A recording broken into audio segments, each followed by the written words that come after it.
बिस्मिल्लाहिर्रहमानिर्रहीम, अस्सलाम वालेकुम। पाकिस्तान और दुनिया भर में देखने और सुनने वालों को अब्दुल कादिर का सलाम।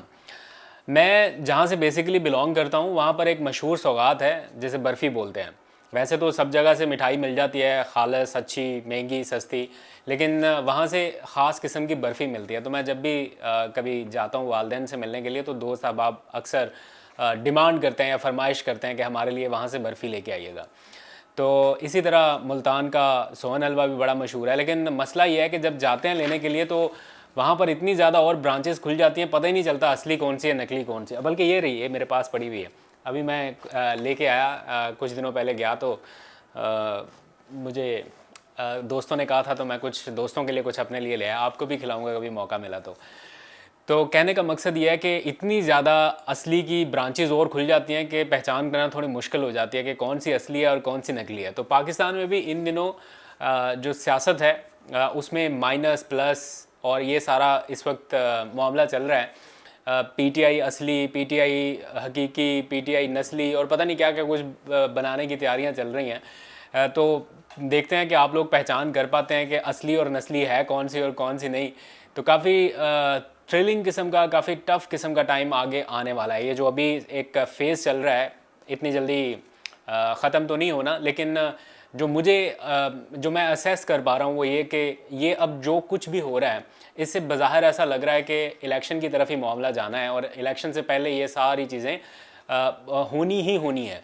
तो जितनी जल्दी ये सारा प्रोसेस हो जाए, जैसे इमरान खान ने भी कल कहा अपने ख़िताब में कि 2 हफ्ते ले लें, 4 हफ्ते ले लें, जितनी पार्टी तोड़नी है तोड़ लें, लेकिन इलेक्शन करा दें। तो उसी तरह जितनी जल्दी ये सारी टूट फूट हो जाएगी कंप्लीट, तो उसके बाद इलेक्शन की तरफ जाएंगे। नो मैटर व्हाट, जो भी आए गवर्नमेंट बनाए, कोई जिसको मेजॉरिटी मिले, जिसको आवाम वोट दें, वो गवर्नमेंट बनाए एक बार, उसके बाद थोड़ा सा सुकून आ जाए। ये जो इतनी हलचल है या इतनी एक बेयकीनी किसी सूरत हाल है पाकिस्तान के लिए, इसमें थोड़ा सा ठहराव आ जाए, ये बहुत ज़रूरी है।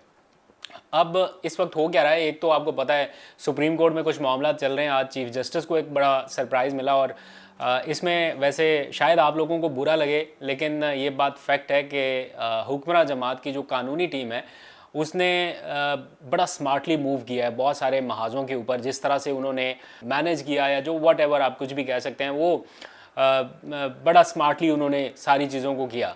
तो आज चीफ जस्टिस को भी ये फील हुआ या जो रिमार्क सामने आए कि वो लग रहा था, जो वहाँ पे रिपोर्ट करने वाले रिपोर्टर्स थे, कि ही वॉज लाइक शॉक्ड, जो 3 रुकनी मेंबर था, या शॉक नहीं था तो कम से कम सरप्राइज तो ज़रूर था कि ये क्या हुआ।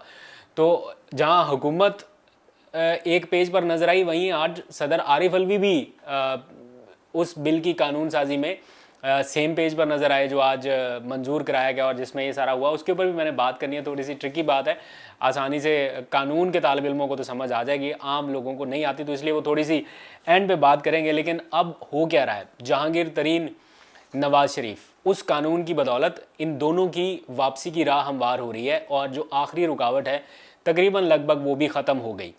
अब सिर्फ ये मामला अपील की सूरत में जाएगा सुप्रीम कोर्ट, और सुप्रीम कोर्ट में ऑलरेडी ये चीज़ अब तकरीबन तय है। ये मौजूदा जो चीफ जस्टिस हैं वो भी ये कह चुके हैं कि ताहयात जो नाहली है वो एक काला कानून है, ये नहीं होना चाहिए। तो ऐन मुमकिन है कि ये ताहयात नाहली जो है ये ख़त्म हो जाए और इसकी कोई मुद्दत डिफ़ाइन हो जाए, लाइक 5 साल 3 साल जितनी भी है वो पूरी हो भी चुकी है। तो अब जहांगीर तरीन, नवाज शरीफ, इन लोगों को वापस आना है। मेरी ज़ाती राय ये है, इससे आप इख्तलाफ कर सकते हैं, ज़रूर कर सकते हैं, लेकिन ये है कि एक हद तक सज़ा का तयन होना चाहिए। लाइफ टाइम बैन किसी पॉलिटिशियन के ऊपर नहीं होना चाहिए। अगर किसी ने कुछ गलत किया है उसका ट्रायल हो, उसकी सज़ा हो, लेकिन जहाँ पर इतनी ज़्यादा पोलराइजेशन है इस मुल्क में और एक सियासी जमात ये समझती है कि उनके साथ नाइंसाफ़ी हुई या इतना कुछ इस चीज़ को लेके उसके बाद हमें क्या क्या कुछ भुगतना पड़ा खाली इस चीज़ के लिए कि नवाज शरीफ की वापसी मुमकिन हो सके। जो आज के सिचुएशन है, जो जिसमें आज पाकिस्तान है, इसमें कहीं ना कहीं उस नाअहली का भी बड़ा किरदार है। तो इसलिए मैं ज़ाती तौर पर यह समझता हूँ कि पाकिस्तान को अगर आगे बढ़ना है तो इन सारी चीज़ों से निकल कर सबको लेवल प्लेइंग फील्ड दे के मौका देना चाहिए कि जिसका जो वोट बैंक है, जिसके पास जो पावर है आवाम की, वो इस्तेमाल करे, सिर्फ अवामी पावर वो इस्तेमाल करे।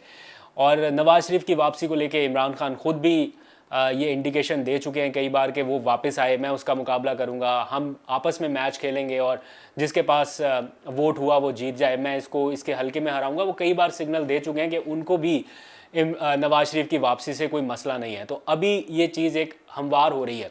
इसमें शायद कुछ लोगों को ये भी लगे कि ये नहीं होना चाहिए था, या कुछ जज्बाती लोग हैं इसके ऊपर अपनी ओपिनियन दे सकते हैं, बट मुझे पता नहीं क्यों ऐसा लगता है कि इसका फ़ायदा कहीं ना कहीं इमरान खान साहब को भी हो सकता है। जिस तरह से उनकी नाअहली की खबरें गर्दिश कर रही हैं, जिस तरह से उनके खिलाफ नाअहली का प्लॉट पूरा बिल्ड करने की कोशिश की गई, तो अगर वो होते हैं नाअहल नियर फ्यूचर में, तो उनके पास भी वापसी का एक ऑप्शन, एक रास्ता होगा।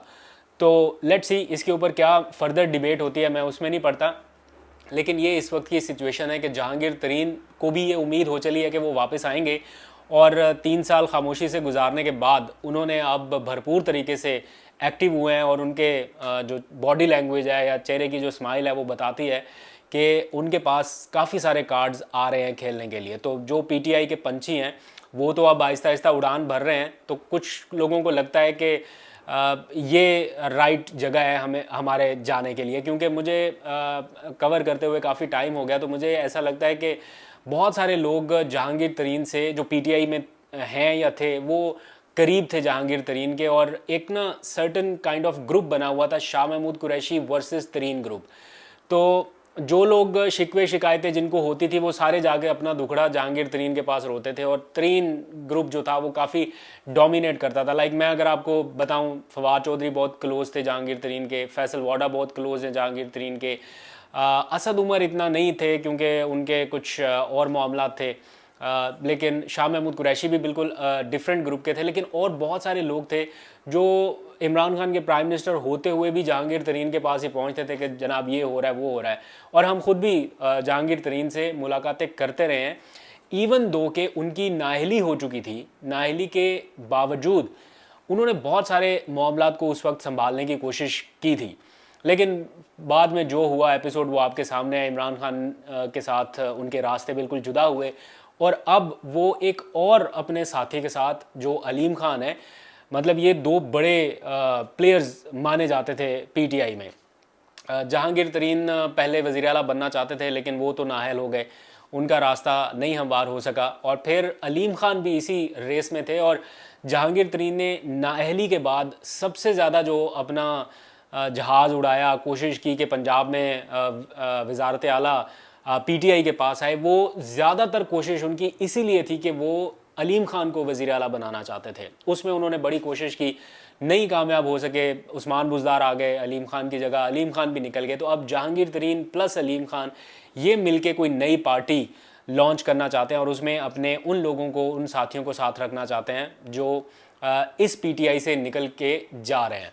दूसरी तरफ इमरान खान को अब ये लगता है कि उनकी नाअहली प्लस पीटीआई को बैन करने का जो एक मंसूबा है या फार्मूला है वो एग्जीक्यूट होगा, अभी फ़ौरन नहीं, लेकिन इलेक्शन के बिल्कुल करीब जाके ये सारा कुछ होगा एक बार।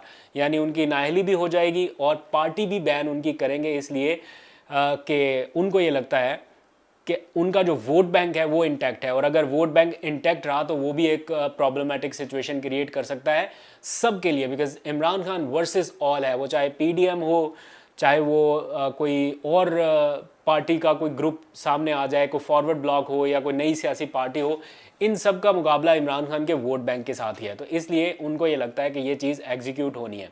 अच्छा, इस सारे मामले में इमरान खान साहब ने कई बार अपीलें की है चीफ जस्टिस से कि जनाब चीफ जस्टिस इस चीज़ का नोटिस लें।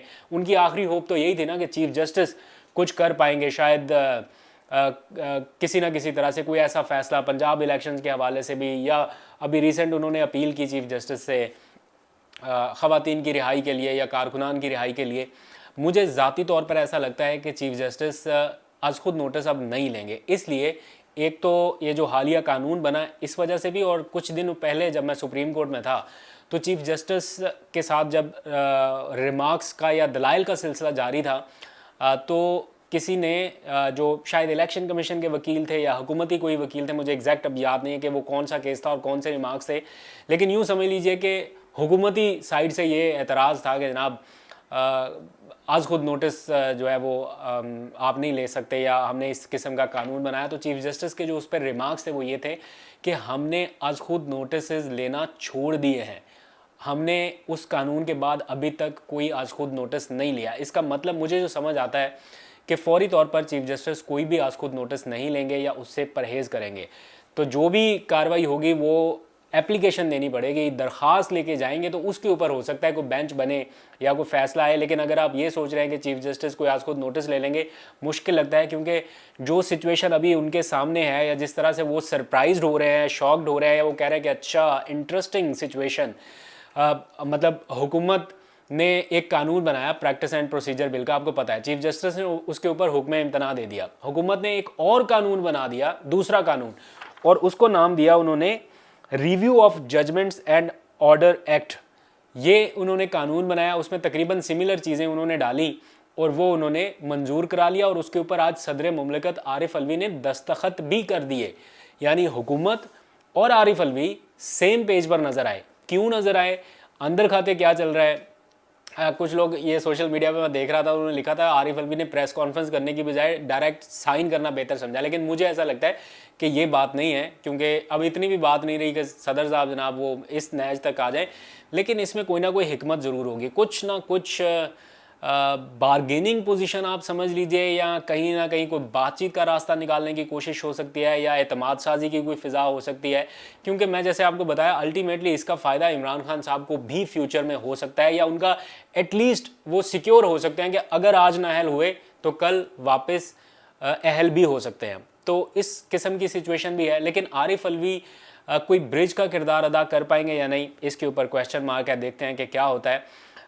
दूसरी तरफ सुप्रीम कोर्ट ने अब प्रैक्टिस एंड प्रोसीजर बिल, जिसके ऊपर उन्होंने हुक्म इम्तना दिया था, वो 1 जून को उन्होंने फिक्स कर लिया है केस सुनने के लिए। अब देखते हैं कि उसमें वो क्या रिमार्क्स देते हैं कि उनको पता ही नहीं है, उनको इल्म ही नहीं है, और जिस कानून के ऊपर उन्होंने अमल दरामद रोक दिया था उसके पैरेलल एक और कानून बन गया और उसका गजट नोटिफिकेशन जारी हो गया, सदर ने दस्तखत भी कर दिया और उनको इल्म नहीं था।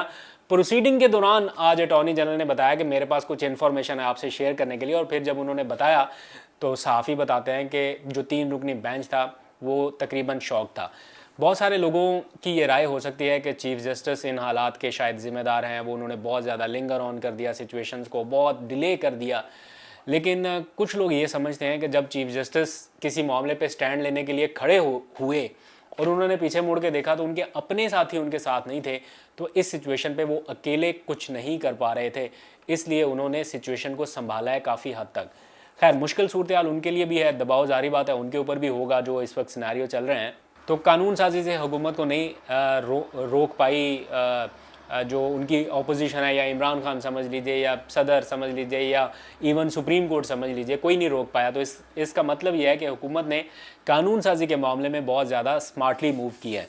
फिर इमरान खान का नाम आज ECL में डाल दिया गया है, पहले स्टॉप वॉच लिस्ट में डाला गया था, नो फ्लाई लिस्ट में, नो फ्लाई लिस्ट में डाला गया था ताकि वो फ्लाई ना कर सके। अब इतला ये है कि ECL में डाल दिया गया है, और उनकी जो बेगम है बुशरा बेगम, उनका नाम भी डाला जाएगा, क्योंकि काफ़ी ज़्यादा इंक्वायरीज़ उनके अगेंस्ट खुल रही हैं। फिर जो 9 मई का वाक़या था उस पर JITs तश्कील दी गई थी। अब उन JITs ने भी तहकीकात के लिए उन्हें शामिल तफ्तीश होने के लिए बुलाने का फ़ैसला किया है। उनको नोटिस भेजे जाएंगे कि आप भी शामिल तफ्तीश हों, तो वो वाला मामला भी होगा।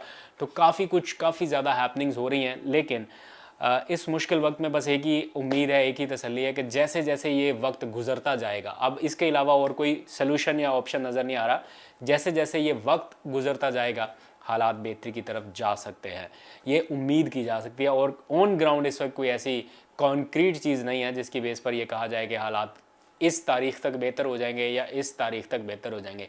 इलेक्शन होने तक या इलेक्शन के नताइज होने तक, आने तक और हुकूमत बनने तक कम अज़ कम मुझे लगता है कि ये गैर यकीनी किसी सूरत हाल बरकरार रहेगी, अनटिल अनलेस कोई आपकी दुआएं काम ना आ गई। तो आप लोग दुआ करते रहिए पाकिस्तान के हालात, पाकिस्तान के हक़ में कुछ बेहतरी हो।